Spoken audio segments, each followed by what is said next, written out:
De retour en studio pour la conclusion de Mêlez-vous de vos affaires, on constate qu'il y a encore beaucoup de questionnements concernant le droit des aînés. Marie-Évelyne a eu beaucoup d'appels et on n'a pas eu le temps de répondre à toutes les questions. Alors, non seulement Maître Guy sera de retour lors de la prochaine saison pour qu'on poursuive la discussion, mais aussi j'aimerais vous faire part de deux documents d'information que vous pouvez retrouver soit au bureau chez votre notaire. Il y a un petit dépliant qui s'appelle « Le notaire et le troisième âge » où vous avez aussi des renseignements. Et un autre guide qui est gratuit, qui a été préparé par Éducalois et qui est disponible et qui s'appelle le Jury Guide pour les aînés. Alors voilà deux outils de référence qui peuvent être très utiles. Alors maintenant, on passe à notre chronique hebdomadaire. Yasmine, bonsoir. Oui, bonsoir. Tu nous parles ce soir du bail de logement. Oui, exactement. Alors, si on commençait par le propriétaire, Oui. quelles sont ses obligations au propriétaire? Le propriétaire a plusieurs obligations. Une des premières, c'est qu'il doit livrer, on parle aussi du bail d'un logement résidentiel, je veux clarifier ça, pas commercial. Le propriétaire doit livrer un appartement qui est dit en bon état d'habitabilité, c'est-à-dire un appartement qui est propre et ou dans lequel on peut habiter pour une raison résidentielle. Alors ça, c'est une des premières obligations. Oui. Si je pense à quelqu'un qui aurait signé un bail et qui se rend compte tout à coup, lorsqu'il arrive, que l'appartement est insalubre, est-ce que c'est une bonne raison pour pouvoir briser le bail? Oui, tout à fait. En fait, le bail n'est même pas brisé. Si jamais, après avoir signé votre bail, vous emménagez, vous vous rendez compte que le logement est insalubre, à ce moment-là, votre bail est résilié de plein droit. C'est comme s'il n'avait jamais été signé. Donc, toutes les clauses que vous aviez signées dans le bail ne s'appliquent plus. Donc, si jamais il y avait des clauses, par exemple, de pénalité ou d'annulation anticipée, ça ne va pas s'appliquer et vous avez le droit d'abandonner les lieux automatiquement. La seule obligation, c'est que vous devez envoyer un petit avis par écrit à votre propriétaire au plus tard dans les 10 jours suite au départ du logement. J'imagine que le problème qui peut se poser, c'est que la salubrité des uns et l'insalubrité des autres n'est peut-être pas toujours définie clairement. Exactement.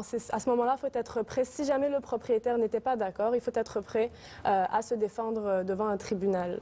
Mais si le propriétaire me suggère de faire des réparations... Oui. Mais c'est sûr que ça, c'est une autre obligation du propriétaire. C'est à lui de faire toutes les réparations nécessaires ou urgentes au logement. On ne parle pas des petites réparations mineures, bien sûr.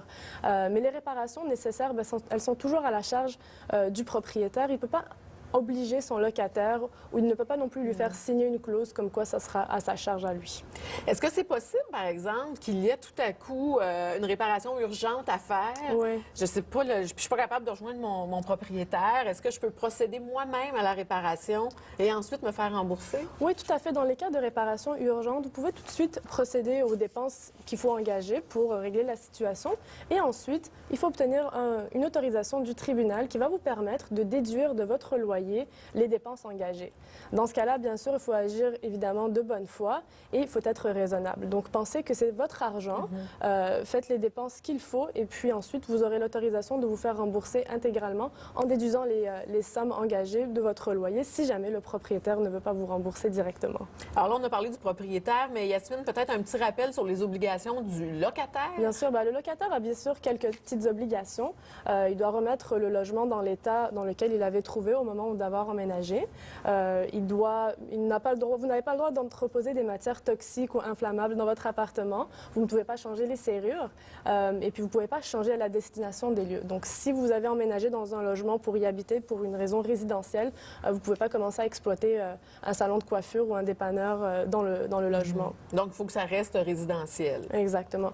Mais c'est pas seulement les locataires qui ont des droits, des obligations dans le logement. Les personnes qui habitent avec la personne qui est inscrite au bail ont également des droits. Par exemple, je pense aux conjoints, que ce soit conjoint de fait, conjoint marié, conjoint uni civilement de la personne qui est inscrite au bail, ont le droit au maintien dans les lieux. Donc ça veut dire que si jamais votre conjoint est inscrit au bail... C'est lui qui a signé le bail? C'est lui qui a signé le bail et le bail est seulement à son nom. Si jamais il y a rupture, vous avez le droit au maintien dans les lieux et vous devenez automatiquement locataire pourvu d'envoyer un avis au propriétaire dans les 2 mois. Même chose si jamais il y a décès de votre conjoint ou même de votre colocataire. Après le décès, si vous n'êtes pas inscrit au bail, vous avez le droit au maintien dans les lieux automatiquement selon les mêmes conditions, pourvu d'envoyer un petit avis au propriétaire dans les 2 mois du décès ou de la rupture, si jamais ça découle d'une rupture. Et rapidement, au niveau du loyer, parce qu'on a beaucoup de questions, le propriétaire ne peut pas m'augmenter n'importe quand et n'importe comment. Exactement. Le propriétaire est obligé d'envoyer ce qu'on appelle un avis de modification de loyer. Donc, il vous envoie ça par écrit entre 3 et 6 mois avant la fin de votre bail.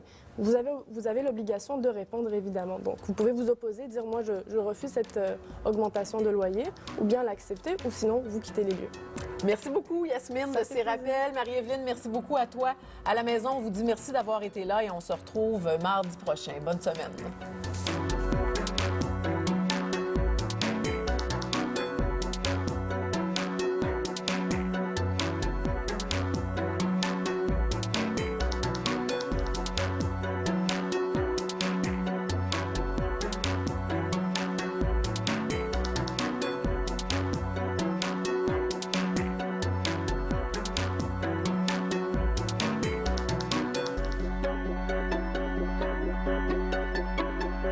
Mêlez-vous de vos affaires vous a été présenté en collaboration avec la Chambre des notaires du Québec.